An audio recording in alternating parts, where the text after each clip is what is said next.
Let's start with a little bit of a relaxation. Can we put out our hands like this and notice our breathing? And put your palms further away, okay?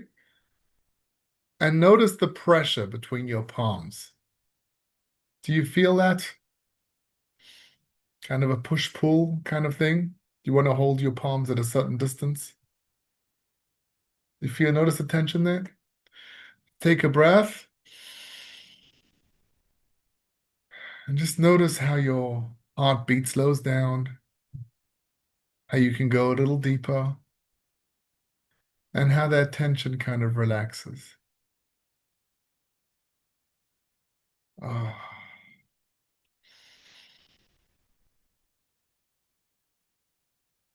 excellent. We're going to start a shiur over here, and it's going to be amazing.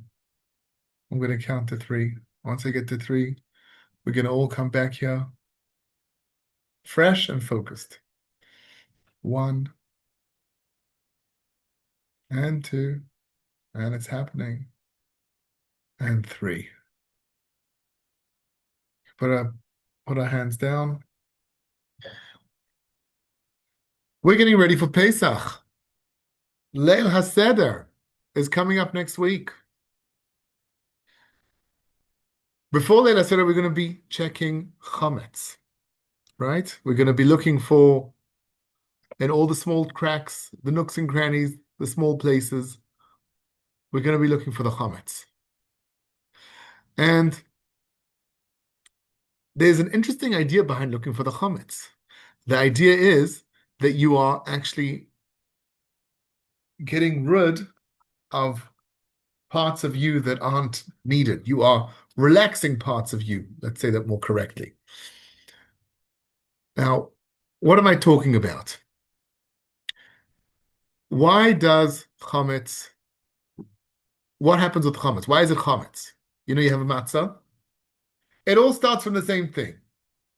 You take flour, water, put them together, and now you have 18 minutes.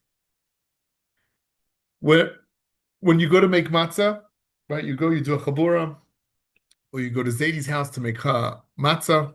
So somebody stands there with a timer, the Rav, and he watches what happens. You mix the flour and the water, and then you have 18 minutes to finish the whole process, to grind it together, to knead it. Then you do the redla. Before the redla, you flatten it out, you do the redla with the holes, then you put it in the oven, and whatever's out, once 80 minutes comes, we throw it in the garbage. Why? Because we don't want it to rise. The rising is similar to our inflated ego. There's a metaphor for our inflated ego. You inflate yourself. And on Pesach, we are getting rid of our inflated ego. We are getting rid of what isn't really us. There's you and there's the ego. Okay, if we can have phones off. So double check everybody that your phones are. Yeah. Okay. Let me tell you a story. There's a story about that Rabbi Nachman would tell his daughter. When I go to Tzfat, I tell the story. You go down the cemetery, and there's the cave of the Bat Ayin. And the cave of the Bat Ayin is one of Rabbi Nachman's daughters, Miriam, but he had another daughter called Adele. You know the famous singer? Not her. There's a different famous Adele, and that's Rabbi Nachman's daughter. And he told her a story about a Rebbe. Rebbes, a lot of times, they daven in a separate room. I don't know if you've seen this, but you have it with a lot of Chassidios. They have a separate room all the way in front on the side, and they daven in their room. So the Rebbe's davening in his room. They And hear like they're part of the minyan, but they They don't join the minyan. You can't join the minyan if you're not there. They don't need the minyan. It's a whole system with the right. In a way, all the Chassidim connect to Hashem through the Rebbe, and so he needs to daven by himself. There's a whole thinking process behind this. So this Rebbe is davening in his room, and he can hear like scratching against the door. He knows that the Chassidim are there, and they're listening to him daven. So he starts davening a little louder. He starts davening with more kavana. All of a sudden, he has more kavana, and he can really hit kavana that he hasn't had before. And he has more scraping against the door. More guys are probably putting their ears against and kind of scraping it like that. And he's davening with even more kavana. He's getting to greater heights.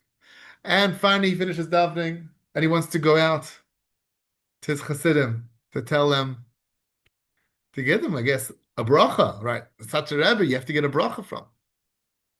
So he organizes himself after davening. He goes, he opens the door, and he sees a cat.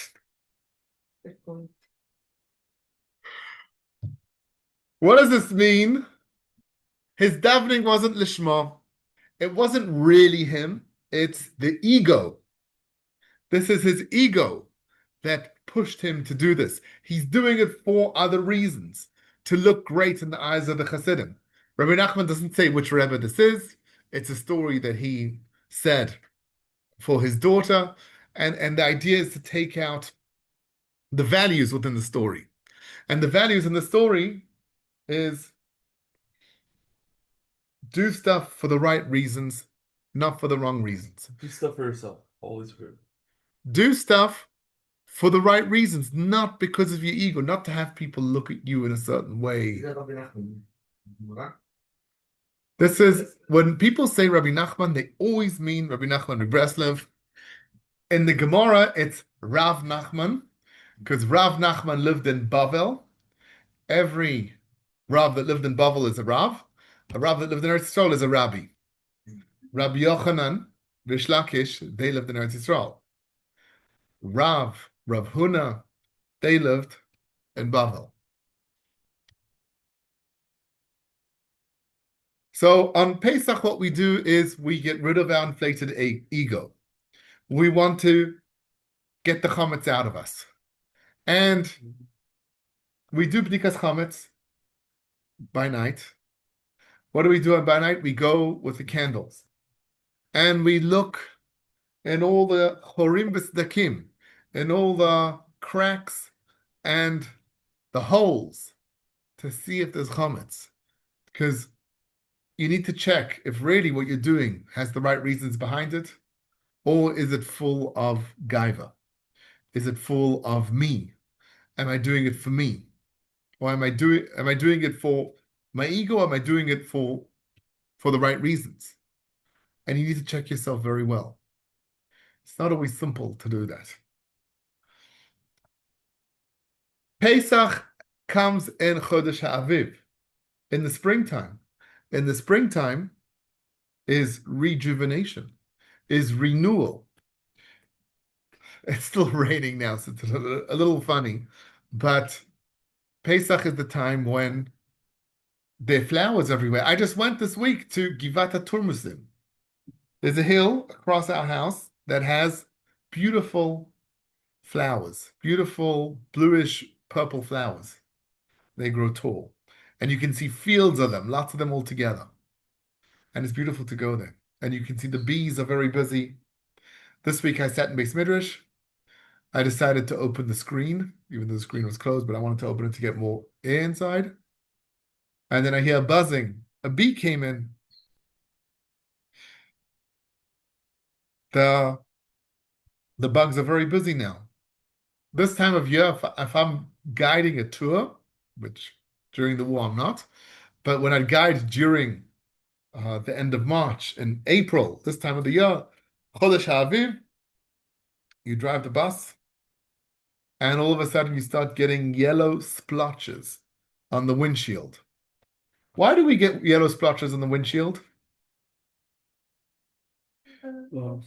because there are bugs.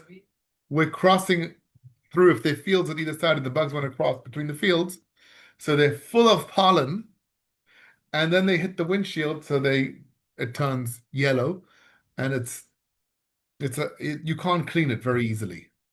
You can't. If you do the windshield wipers, your whole windshield will be yellow. You need to get out with a wet rag and clean it. It's a time of renewal.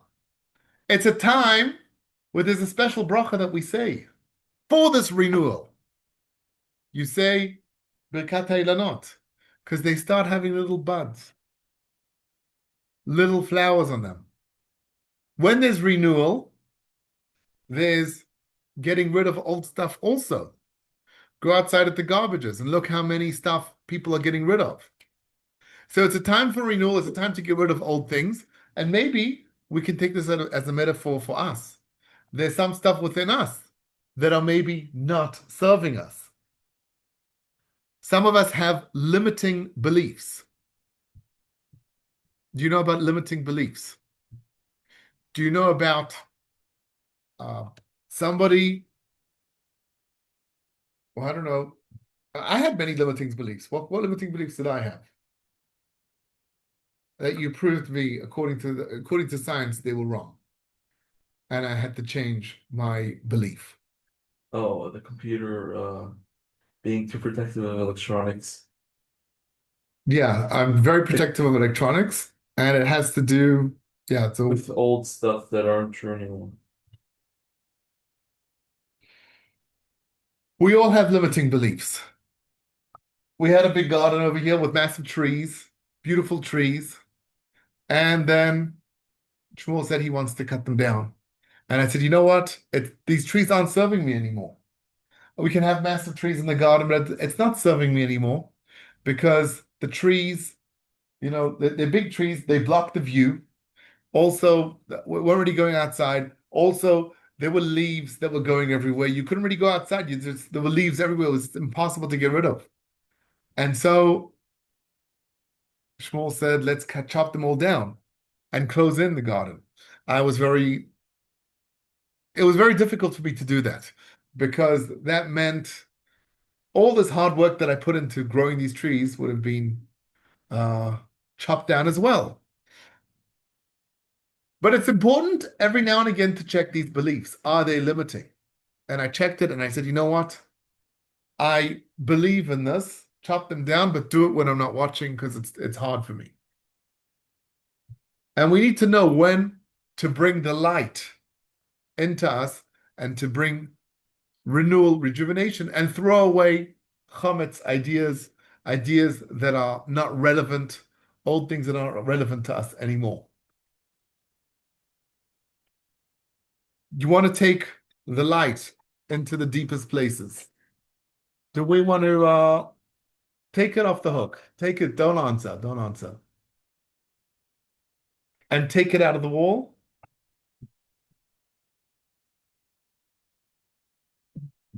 Thank you. Let me tell you a story. There was a big Rebbe called Hasaraf Mistrelingst, Rav Uri Mistrelingst, and he passed away. And one of his Talmidim went to Reb Simcha Bunim mi Peshischa, went to him to learn. Saraf is the holy fire from Strelinsk.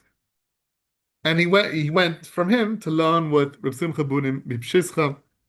Reb Simcha Bunim mi Peshischa was one of the greatest rabbis ever. He was actually an uptaker. What's an uptaker? It's a pharmacist. He was a pharmacist. That's a funny thing. Today, not many Chassidim want to be pharmacists, and the Arabs become pharmacists instead. But he was a pharmacist. He actually he learned how to be a pharmacist. He took a test. They were so impressed with what he knew. He really knew it cold.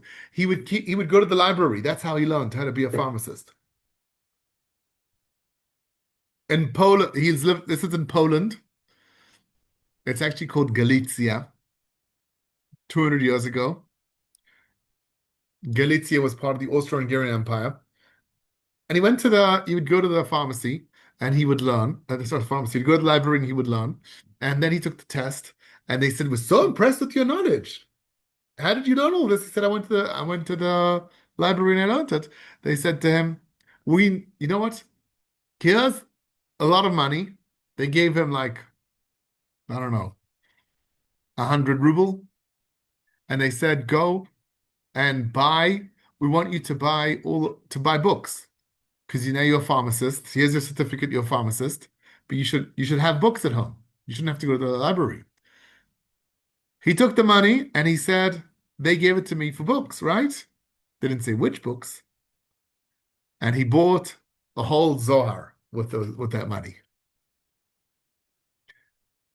So he was a huge rabbi when he was already younger, when he was on Shidduchim. So they found him a shidduch, and she met him, and she said to the shadchan, I'm not too interested because he doesn't look too great. She said, the shadchan said, wait. When he goes out to the forest, follow him. So she followed him out to the forest. She saw him in the forest, and he was davening there, and she saw fire surrounding him. And she said, if he's a lot of tzaddikim, when they got to a very high level, they had a special relationship with fire. We find it with a lot of big rabbis. Rabbi Yonasan ben Uziel, Meir, have you heard of Yonasan ben Uziel? When you go to Amuka, you go up to Tzfat in the north, and you go down to Amuka from there, or you can go up from the Chula area. Yonasan ben Uziel is the kever you want to go to for Shidduchim. And it says he was such a great rabbi. Can we focus over here?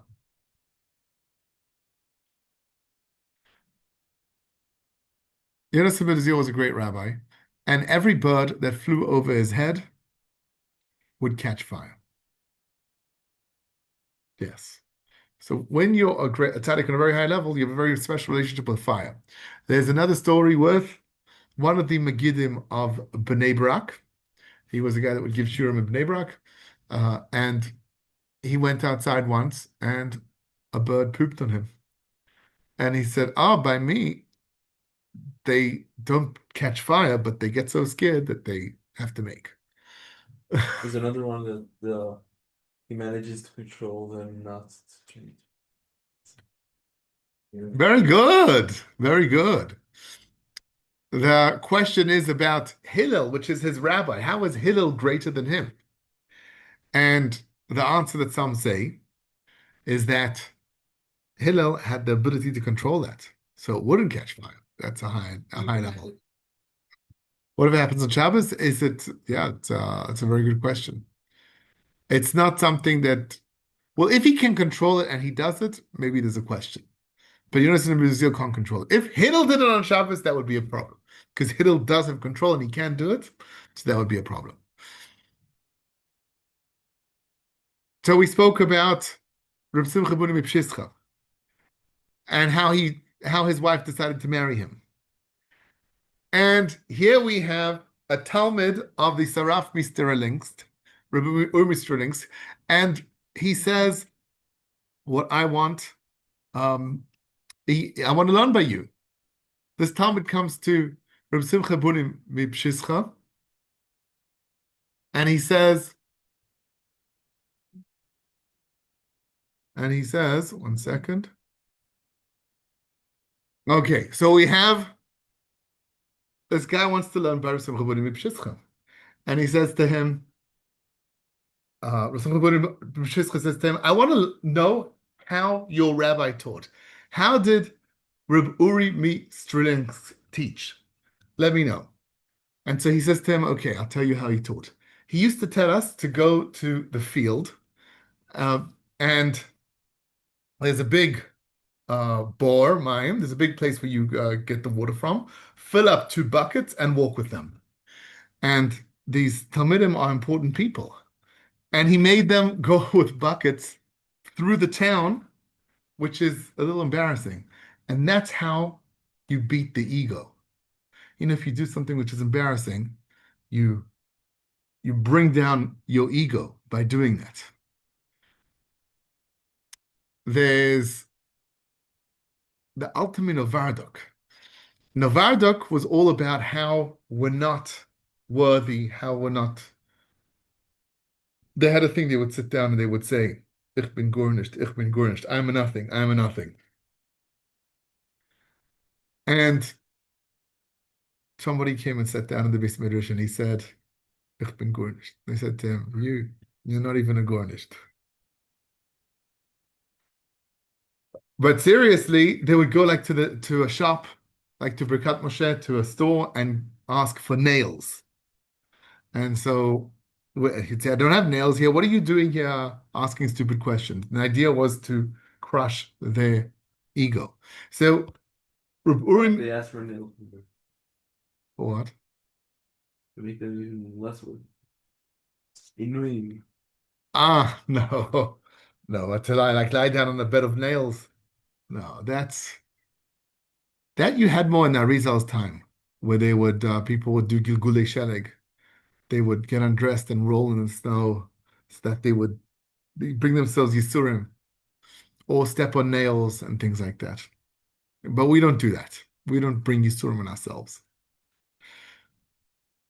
So the Talmud of Rabbi Nachman told Rabbi Simcha Bunim Peshischa, my Rebbe would teach us by making us carry big, heavy buckets through the town and embarrass ourselves. Rabbi Simcha Bunim Peshischa said, I don't teach like that. The way I teach Chassidus is very different. And the way I teach Chassidus is, I'll tell you a story. There were once 3 people in the king's yard that were caught for different things, and they were put in a special cell, underground, in a cell that doesn't have any light in it. And they would get the leftovers from the king's feasts. And they would bring down different foods with different like spoons and forks, and these 3 guys would have to eat in the dark with whatever they put down for them. With whatever they put down for them. There were 2 wise men, and there was one person who wasn't wise. One person who was a tipesh, a person who was mentally challenged. And so the one wise man kept on teaching him. What we have over here is a fork. You feel it? It has 4 heads, 4 sharp heads. That's right. You stick it into the piece of meat that they have here, and you eat it like that. And every time he would teach him, but the other wise man would never teach him. And one day the wise man said to him, what are you doing? Why don't you teach him? Why is it my responsibility to do it all the time? We're 2 of us. We know 2 of us are wise. We know how to use these different instruments. I'll teach him sometime. You teach him sometime. He said, no. You can teach him. What I'm doing is I'm busy digging a hole over here so that some light can come in. And once light comes in, he's going to know how to eat because he's going to be able to see what's in front of him. So Rabbi Nachman says, that's how I teach. I bring light into your life so that you can know how to behave, so that you can know how to do things better. I don't break a person down. I bring light into his life. That's a fascinating thought. And when the house is all dark and we do Bedikat Chametz and we go around with a candle, we're bringing light into the house. One of the Rebbes said to one of the Rebbes said a story that when the house was dark, a guy would go around and try and hit the darkness. He said, don't hit the darkness. Bring in a candle. And the candle already shoos away the darkness. And so here we have an idea of, if we're speaking about like limiting beliefs, or like the chametz that you need to get rid of, sometimes when you bring in light, that's enough to get the chametz away. That's enough you bring light into your system. There are many ways to do that. This is something which is deep. It's not a simple thing. It's not like I'm telling you something simple. It's something deep on how to bring light into your system. It sounds a little abstract. There's a story with Rabbi Elimelech of Lizhensk. We spoke about Rabbi Simcha Bunim Peshischa. Who was his Rebbe? The Yid HaKadosh. It was the Rebbe of Peshischa, the first Rebbe of Peshischa. Who was his Rebbe? The Choizim Lublin. The Choizim Lublin's Rebbe was Rabbi Elimelech of Lizhensk. Rabbi Elimelech of Lizhensk is almost all the way on top. His Rebbe was the Maggid Mimesrich, and his Rebbe was the Baal Shem Tov. So Rabbi Elimelech is just 2 generations after the Baal Shem Tov. He's in the 3rd generations of Rebbes, and many will say he was the greatest. In his time, we have the idea of Shiraim Shel Rebbe. When you go to the Rebbe, and the Rebbe leaves food, and he gives it around. Have you ever seen that? Naomi went to a tish by the Krechnefer Rebbe, who actually passed away like 2 weeks after you went to him. And there they do Shiraim he gets fish, he takes with his hand a little bit of fish, and the rest he gives to the Chassidim. And they also take with their hands? Okay. I don't know if they take with their hands if they have cutlery, but he takes with his hands. I went to a tish there used to be a Rebbe in Beit Shemesh, the Rebbe of Chust, and he would have rice, and he would take a little bit of the rice, and then pass it, and everybody else would take from the rice. Shiraim of the Rebbe is a very special thing. To take some of his food gives you some of his Kedusha. Historians say this started in the time of Rabbi Elimelech of Lizhensk, because what would happen was poor people would come to him, and they would come without food a lot of times. And so he would sit at the table, and he would have people that can't eat, that don't have food. So what would he do? He would distribute from his plate. And he would say, this is Shiraim. So they don't feel bad that they're taking food from his plate. He said, no. He said, this is Shiraim. This is the way we do it. He made it into a thing. So one might say, so radio doesn't have any meaning. No, it has meaning. The whole idea of Chassidus is to bring meaning into things that seem mundane, that seem simple, to bring light into them. If the things that in any event you do, bring meaning into them, it's so much, you live so much of a fuller life. And so the Chassidim that are doing all these things, they're eating leftovers of the Rebbe, it brings a lot to them. Pesach comes up, and they know they have a few tishes coming up all through Pesach. It's a very special thing. So Rabbi Elimelech of Lizhensk was traveling with his students. Sometimes he would travel with his students, and they got to an inn. They saw him with this old sack that had holes in it. And they said to him, what is this sack with holes in them? You can't put rice in a sack with holes. It's going to fall out. Even potatoes, if the holes are too big, the potatoes will fall out. And you have to come. He has a Rebbe. He's a Rebbe with Talmidim. They are more than happy to give him money, to help him with stuff. Why is he going around with this sack? He says, this is a special sack.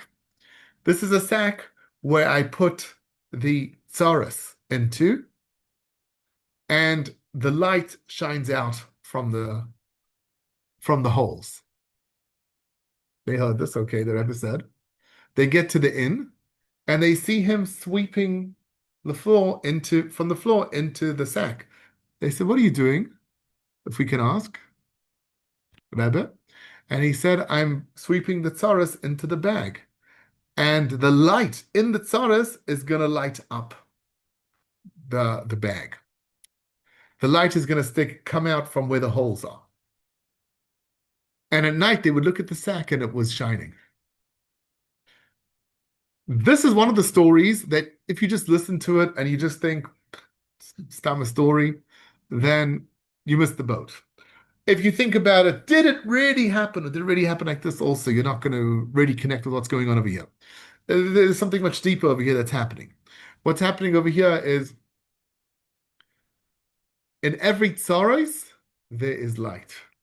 When things are hard for you, there's also light. There's also something else. Yosef HaTzadik.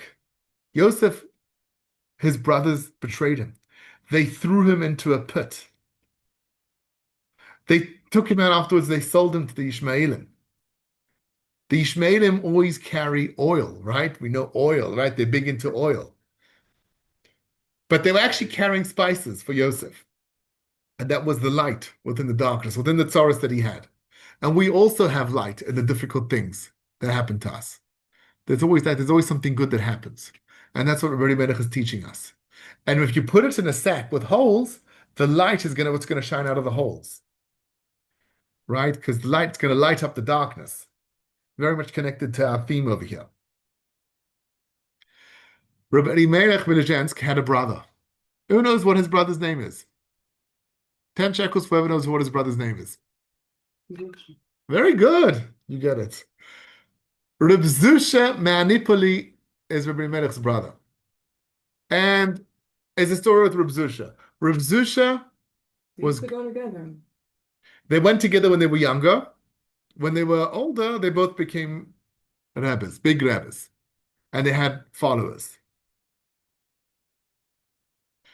So this is when Rabbi Zusha is older, and he's going to collect money for Pidyon Shvuyim.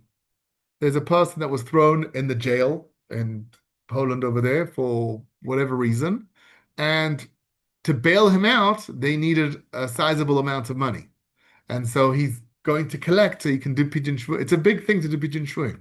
When we had the hostages in Gaza, so people thought it's a big thing. It's one of the greatest mitzvahs that there are.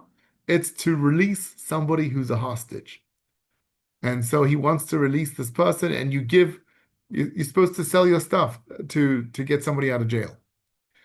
And so he went to collect, and he went from town to town, and he stopped in an inn. And he's in this inn, and he hears birds chirping. And he goes, and he sees there's a cage with lots of birds inside, and they're all chirping. But they're not chirping out of happiness. They're chirping because they're saying, let us out. And so he said, V'racham avakol ma'asav. Hashem is meracham on kol his masim, and he decided to open the cage and let them out. Afterwards, the owner of the inn came, and he's like, well, my birds. I hunted these birds with my own hand. I caught them with my own hands, and who released them?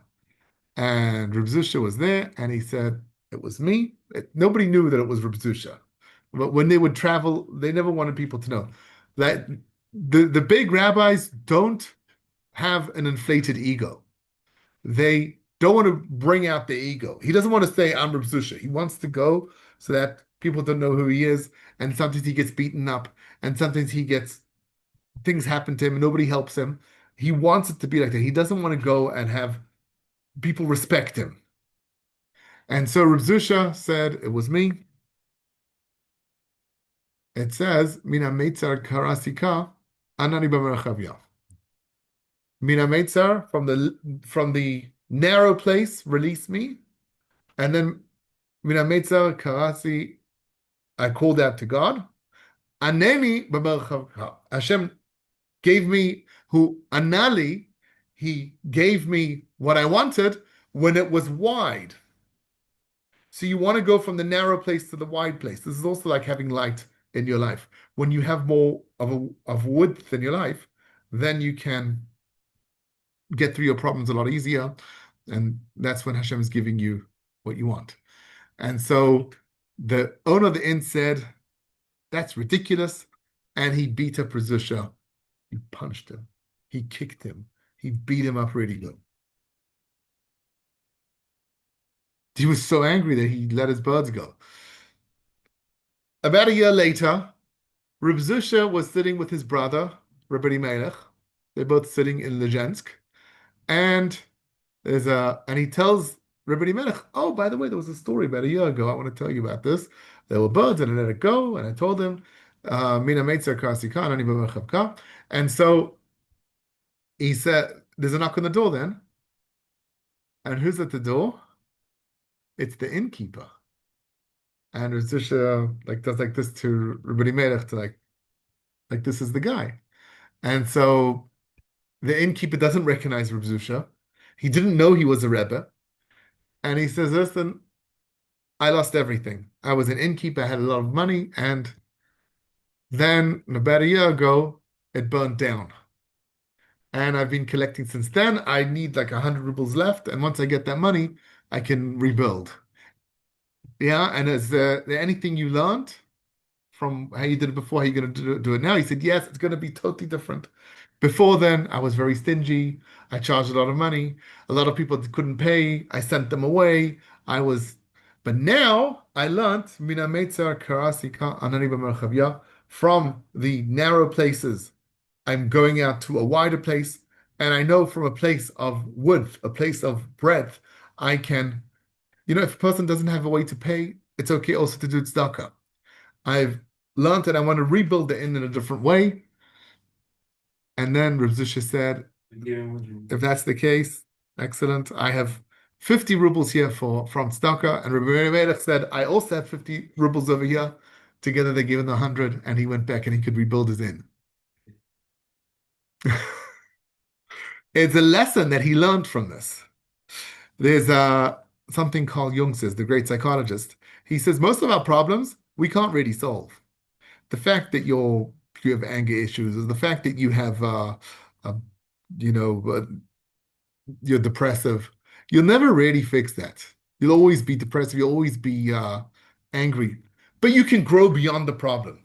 You can grow beyond it so that you notice what's bothering you, but you don't have to. You don't have to act upon it.